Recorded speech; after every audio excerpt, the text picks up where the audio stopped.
ఓ నిమ్మకాయ తీసుకొని ఆ దీపానికి పెట్టి మంత్రం చదువుతాడు. ఆ మంత్రం చేసిన నిమ్మకాయను చెంబు మీద పెడతాడు. ఇక ఒక్కొక్కరిని పిలిచి కూసుండబెట్టి అలా పేర్లు 3 సార్లు చదువుతాడు. ఎవ్వని పేరు మీద నిమ్మకాయ కింద పడ్డో చూడు ఆడే దొంగ.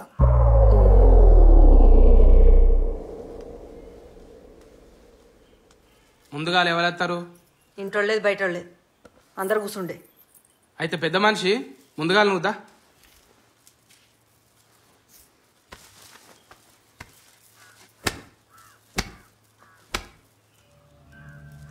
రాములు ఇంట్లో దొంగతనమైంది, బంగారం పోయింది, రాములు తీసిండని ఇంటోళ్ళందరికీ అనుమానం ఉన్నది.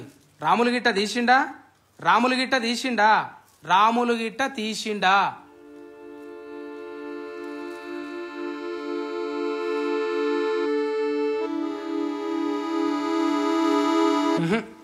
మీరు తీయలే పెద్ద ఆయన.